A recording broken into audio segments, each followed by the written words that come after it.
Welcome to the Practice Impossible podcast, where your host, Jude Pierre, MD, also known as Coach JPMD, discusses medical practice topics that will guide you through the maze that is the business of medicine and teach you how to increase profits and help populations live long. Your mission, should you choose to accept, is to listen and be transformed. Now, here's your host, Coach JPMD. So today we're with Brett Riggins. Here I am. Here to talk about real estate. I had the opportunity of being on his podcast actually a couple of weeks ago. And it was a great conversation. And, you know, one of my most downloaded podcasts was about real estate, about commercial real estate and how physicians can benefit from it. So we are happy to have you. And, you know, you're a musician like I am, probably more professional than I am, but you're your dad and entrepreneur. You're a book writer, and I did actually download your book on Kindle. So that was actually pretty good. I haven't read it yet, but we can talk about some of the chapters I saw that I'd love for our audience to hear about. So tell us about yourself. Tell us about what you do and what brings you to the Practice Impossible podcast. Yeah, I'm living life by design, and I thank you, JP, for having me on your show, because this is exactly, it exemplifies that. So what I get to do every day and is what I choose to do. And I love that. And being on the show is one of those things to share my experiences and share the knowledge and resources that we've put together through the years and I've been blessed with. So thank you for that. Thank you to all the listeners out there for consistently tuning into JP here and just grabbing on to something and taking action. And that's what it's all about. So Thanks, JP. Thanks to the listeners. And man, just a little bit about me and my background. I started off in construction. Music has always been this underlying foundation through time. And in the beginning, you know, it was something that took me away from other priorities in my life. It was a passion. It is a passion. I still hold on to it. Eventually, it had led me to a show that I was paid to play. That's where JP calls me a professional, because I was paid to play music. I knew it was going to lead me somewhere big, and it actually led me to a party that we were hired to play where I first met my wife. So music led me to the greatest thing that's happened to me in my life. So I met my wife through music. Through that journey, I started with construction. From everything under the concrete to above the shingles. I studied construction management engineering, architectural engineering in school. And I never wanted to be the dude that drew the pictures and said, go do it. It works. I drew it. Go do it. So I wanted to experience everything hands-on. And I've had the privilege and blessing of doing things that I never want to do again and doing things that I enjoy doing, just to give me a little bit of idea, but most of all, help build that understanding in me that I don't know everything. I don't ever want to know everything, but I want to continue working on myself so I can ask the best questions. So what do you do now? So what do you do? Man, just walk around and smile all day. That's what I do, JP. No, I have a few different companies. My main focus is real estate. My lane is single family residential. Now I've got experience across the board. I do not have any apartment buildings yet. I know that's in the works. I know that's something that's laid out for our path. But just real estate investing, consulting, that kind of thing. I'm passionate to keep growing myself and then share my experiences and resources with everybody, because when we teach, we learn. And I absolutely love that. Absolutely. And so, we talked a little bit about your book, and one of the chapters I saw in the book was Avoid Getting Poor, the chapter on avoid getting poor. Yeah.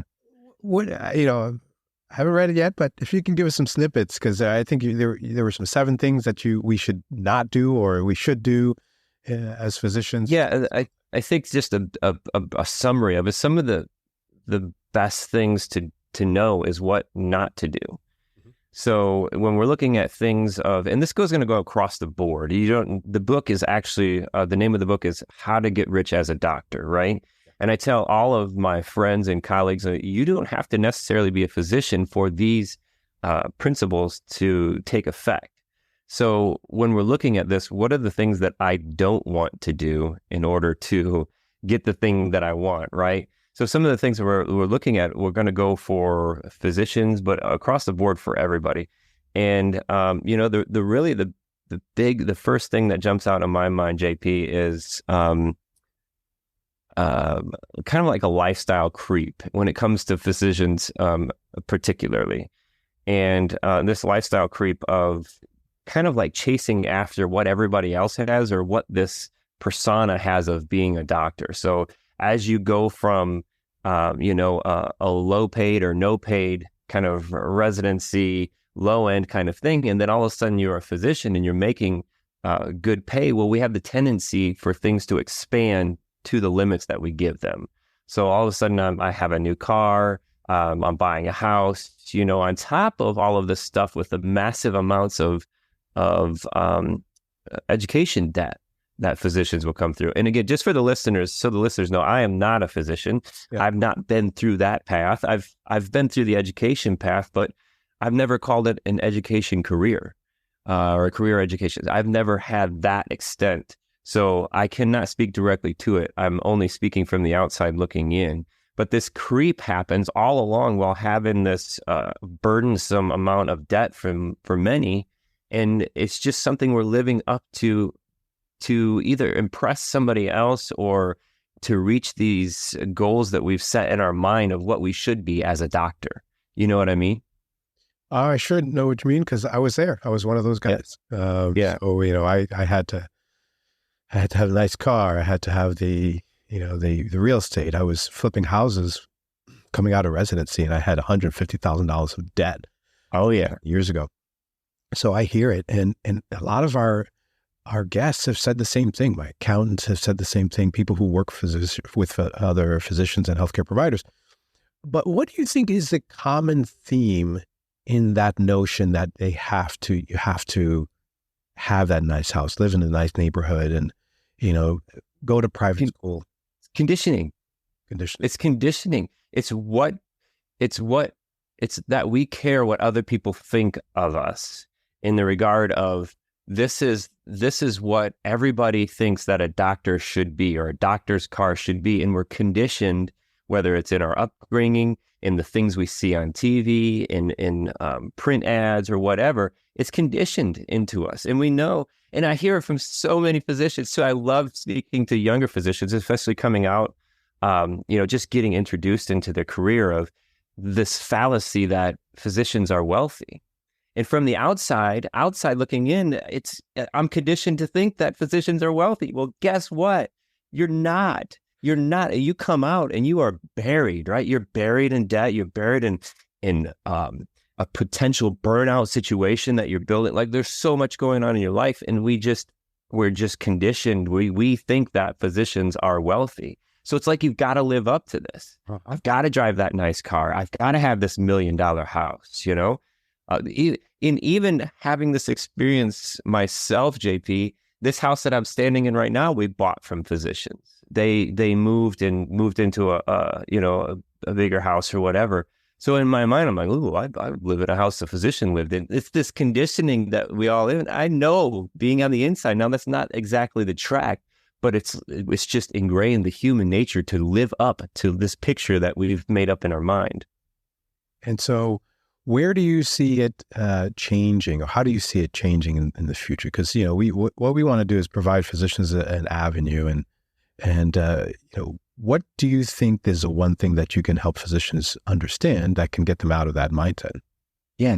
I would push back on the idea of personal development in and of itself. And personal development is going to be self-realization. And first of all, in order for me to know where I want to go, where am I at? Where am I starting? So like this idea that, if the listeners are hearing this in a doctor's car, yeah, I have heard that before. Oh, that house, right? If you're feeling this, then understanding that that's where we're standing at right now. So this idea of self-realization, to pick out, to say, this does not have to be me.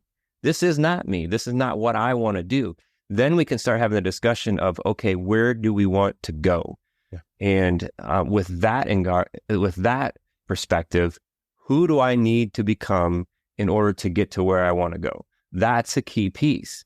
And JP, that's, we have all these discussions about wealth and passion and all this stuff. The numbers go away when we're talking about who we need to become in order to reach those goals, whether it is a number or a direction or a passion. So I think that's the biggest point, is having that time in your schedule, whether it's monthly, weekly, even yearly, to say, where am I at? Yeah. Where do I want to be? And who do I need to become to get there? I just looked this up. There's a quote in that beginning of that chapter, avoid getting poor. If you don't make time to work on creating the life you want, you're eventually going to be forced to spend a lot of time dealing with the life you don't want. That makes sense? So true. Yeah. So true. But, and there are people that are not going to help you get there either, because they're going to be people who are going to throw things at you and say, hey, we got to do this. And, you don't need to put any money down on this property, and you don't need to, we'll give you the money to buy this, or we'll help you invest this. Never working on the doctor's personal finances, or even their personal health, their well-being, their physical health, their spiritual health. I mean, it's all about work.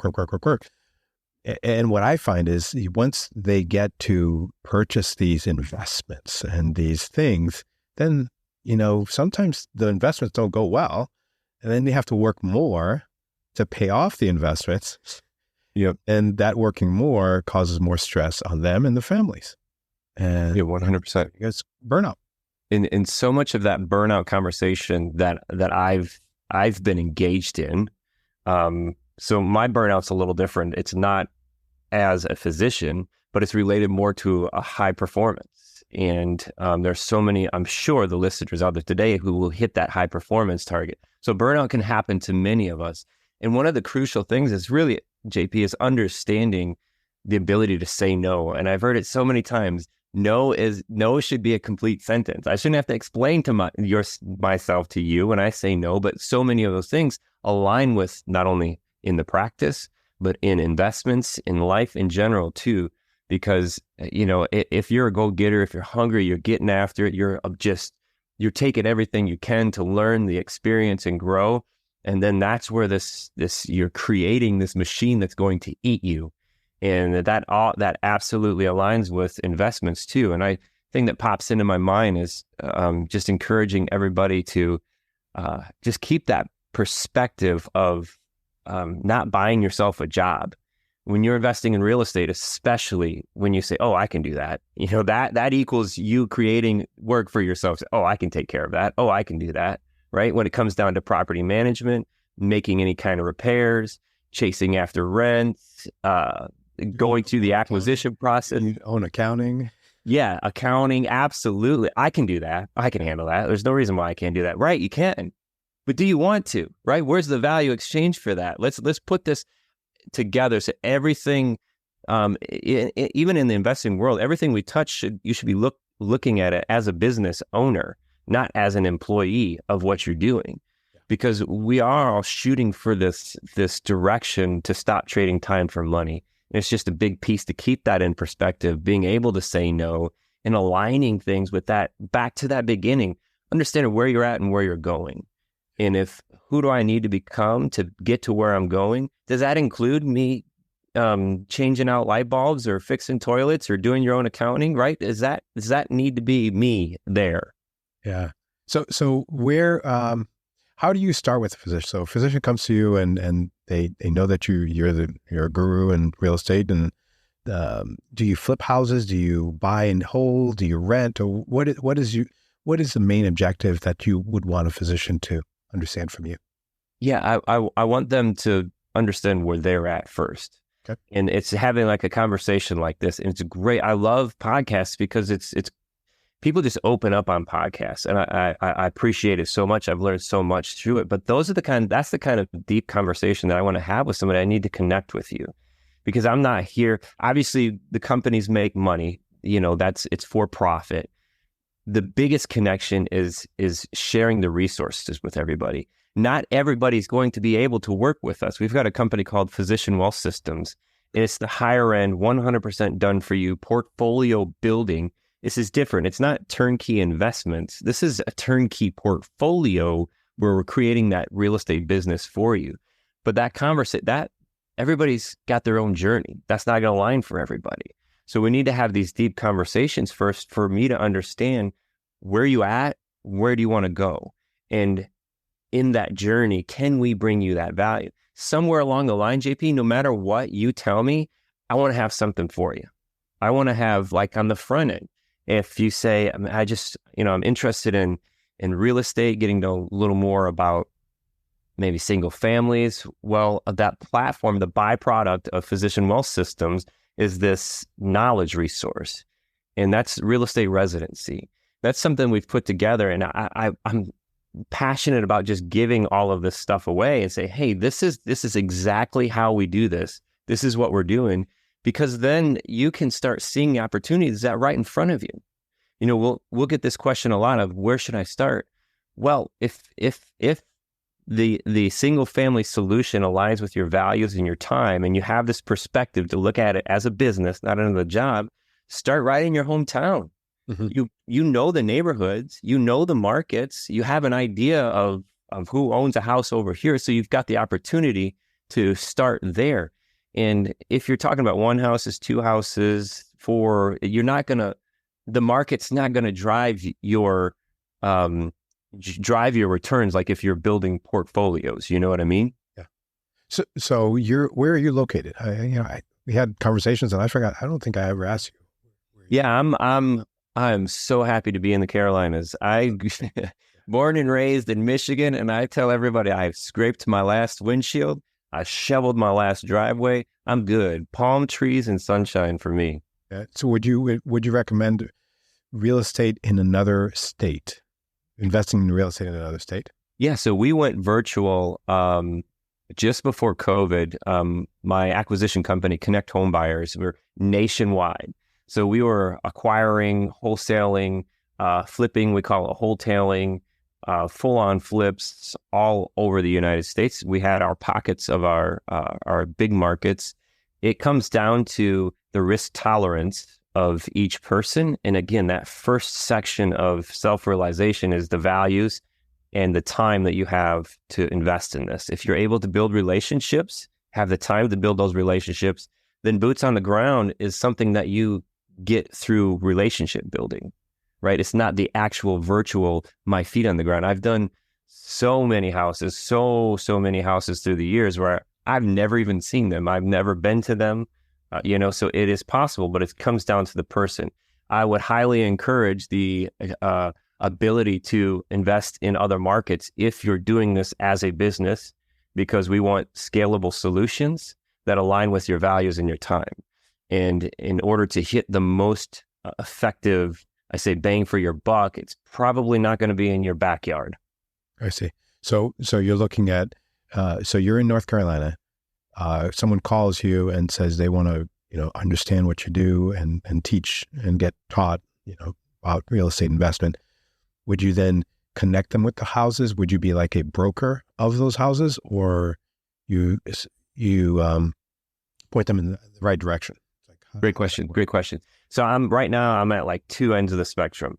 Okay. My experience and my resources in real estate has led me. I am licensed in South Carolina. I'm licensed in Tennessee. My wife is licensed in Michigan. So on the front end of this thing, when you say teach, it's giving away these resources. So it's a less one-on-one. I've got weekly call reviews or weekly deal reviews that we do. My acquisition manager, I'll meet, and every week we go live and record the actual views, the deals that we're reviewing. And that's more of a general education type approach.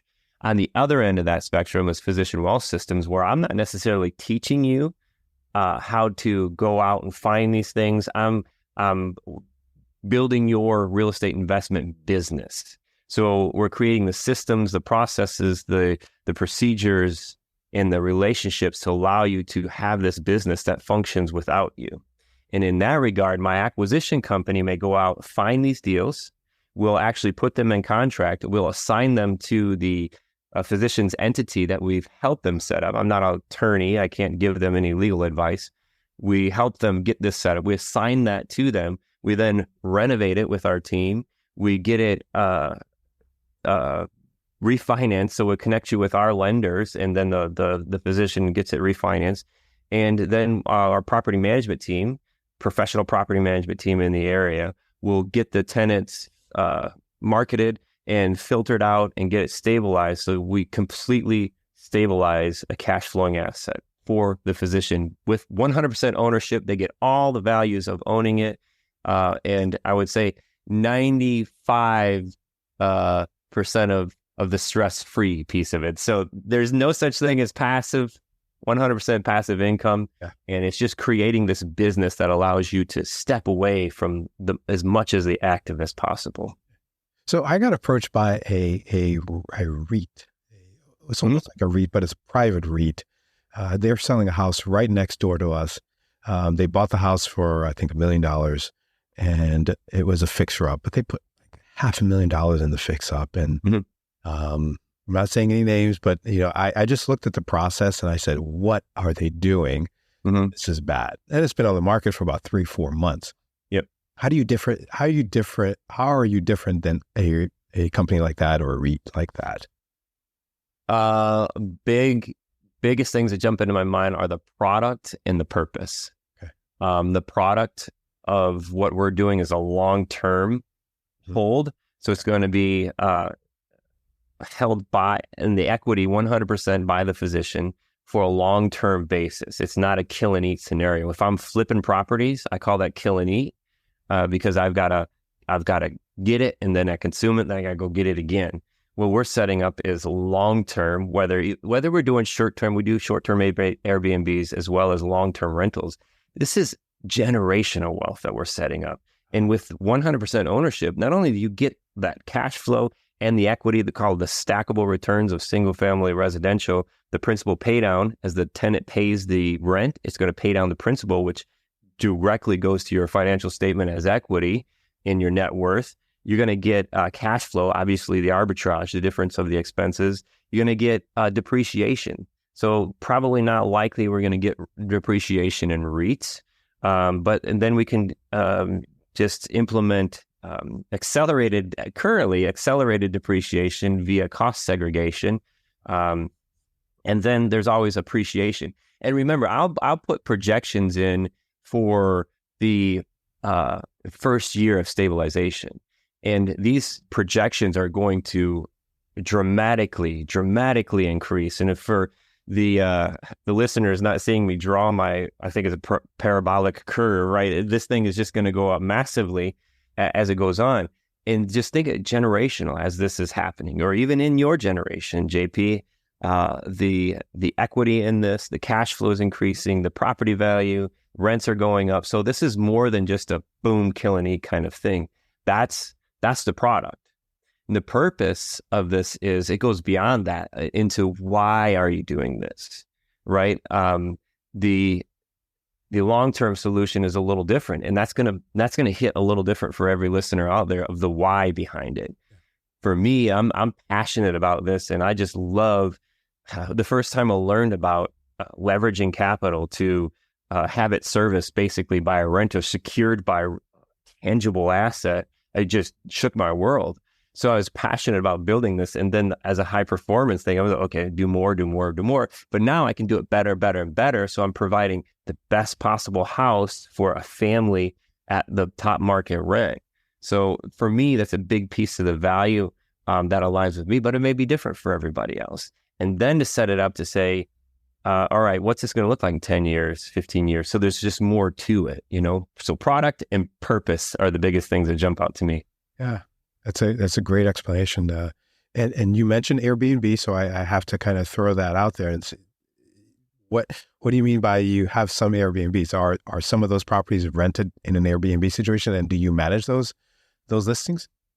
I don't right now. I manage everything, but I manage the managers of everything, if that makes sense. Gotcha. When we started off, with this guitar hanging on my wall, I was sleeping on couches. I didn't have any money, all this stuff. I didn't have any of that. So I learned blood, sweat, and tears. I learned by sweat equity. I learned by going to court in small claims. There's so many things that I learned through the years of doing this. Now, physician wealth systems, what I like to do is maybe we do 12 properties in 12 months.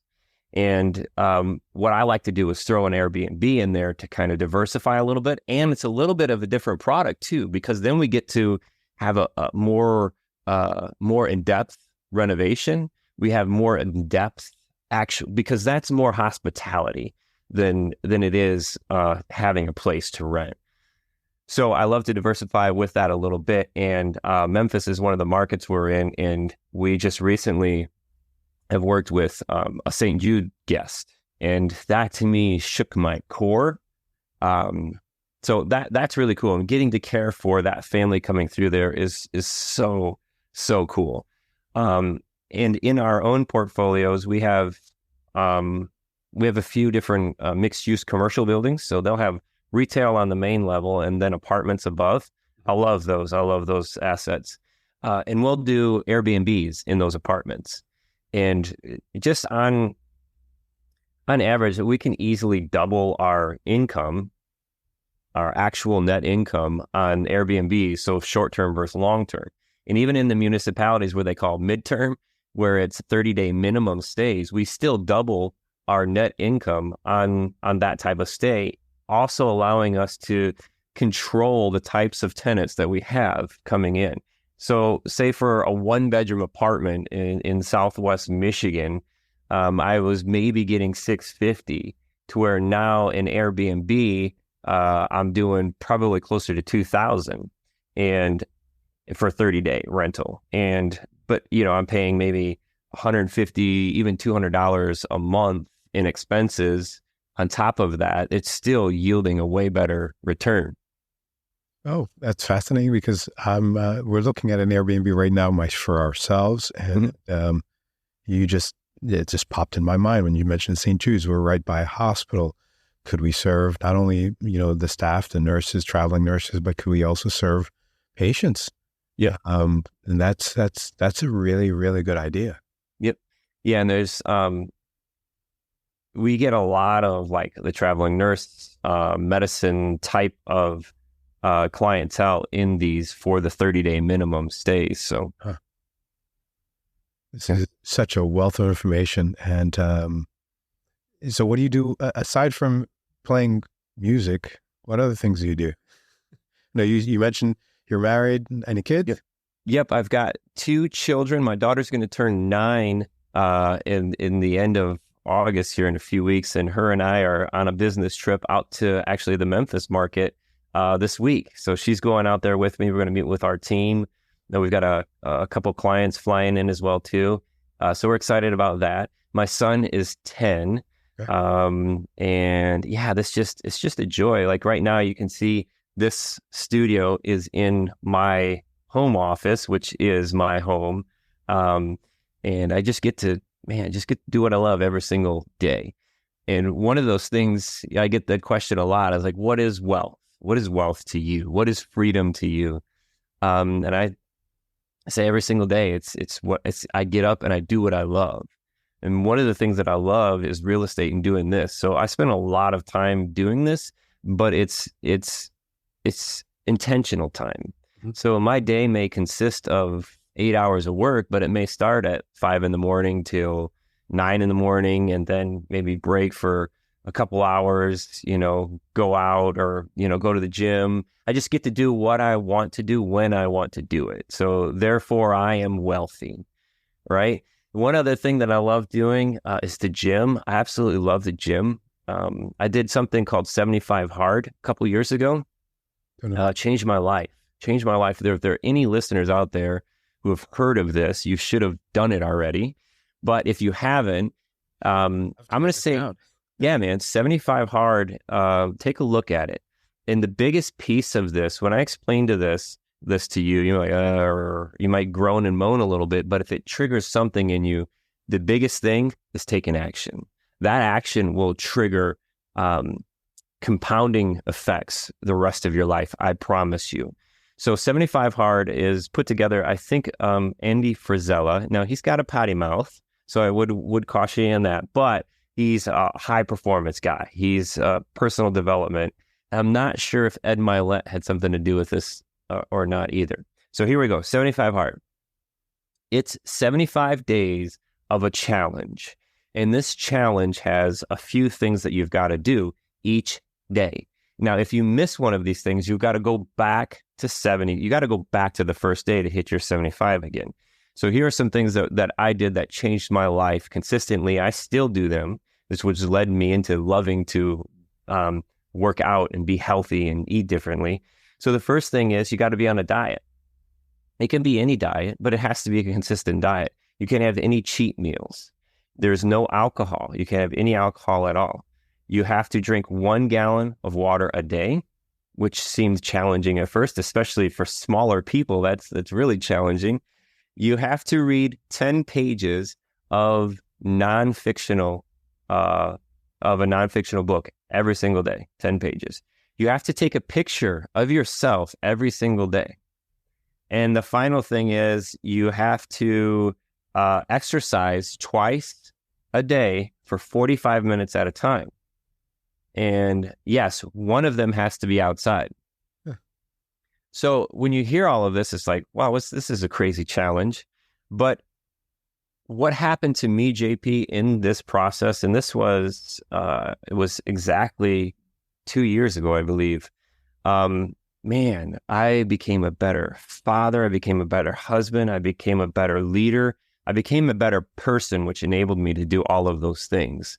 So the consistency that I built focusing on myself, and we talked about that self-realization step. I was journaling every single day, and just, man, the steps and improvements that I made as a person are mind-blowing, absolutely mind-blowing. So I started, being the high performance person, I started pairing some things together. So if I've got to exercise 2 times a day, which gets fun when you travel too, because I was doing 45-minute exercises inside the airport, all kinds of stuff.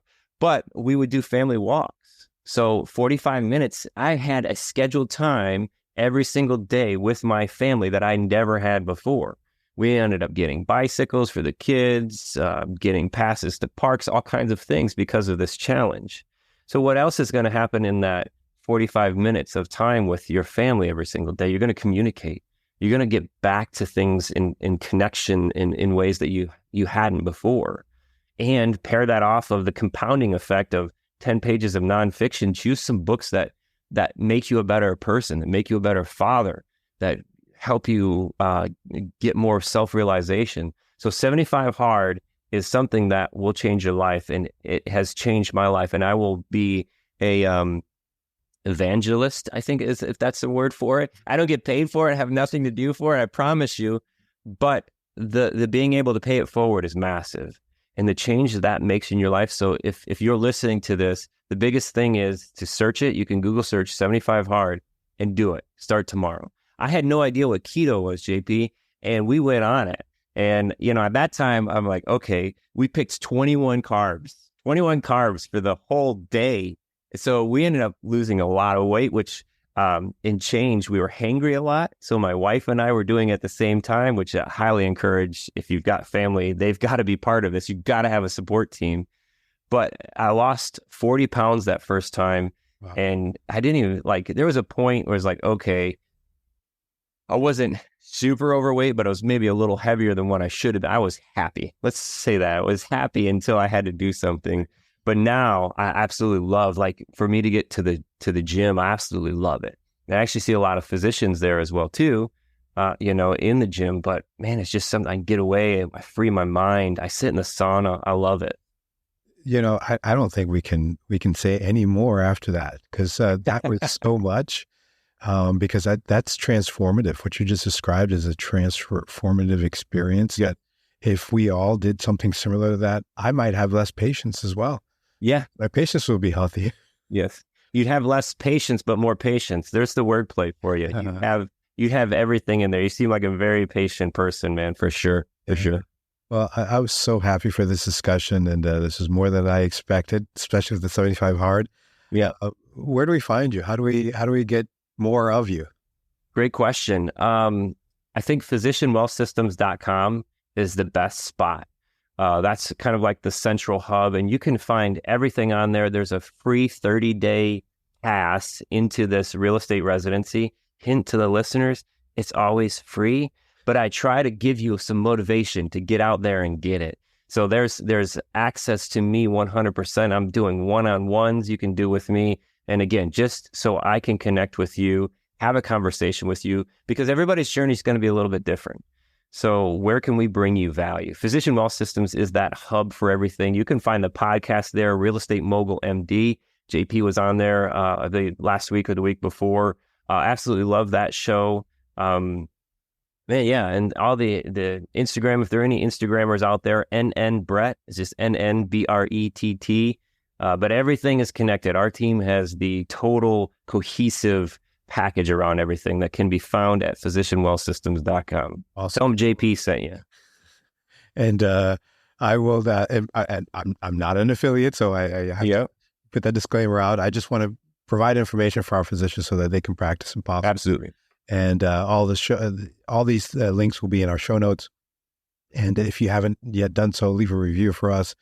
We want to hear more from our audience and what you want to hear about, what you want us to talk about. So we appreciate our audience listening and watching now, because now we're a video. We're a video podcast now. Oh, nice. So it is. So I should have worn my suit. No, this is my suit. This is my suit. I wear T-shirts every single day. You know, I don't know why I don't have T-shirts, but I think I'm going to get some T-shirts, and so I have to think about what I'm going to wear for these video podcasts. Yes, I have like 30 of the same T-shirts. Just boom, done. Thank you again, Brad, and awesome. It's been awesome. Thank you. Man, thank you, JP. I really appreciate it. One more last bounce to the listeners out there. If you go to Spotify or Apple, those are, I'm sure, the biggest two spaces, make sure to leave a star rating on there, a note on the Apple podcast section. It just really helps everybody out. And I know JP's got it going on, so jump on there, leave him a review, drop a 5-star review in there. And yeah, thanks for listening. Thanks, JP. Appreciate you, man. Thank you.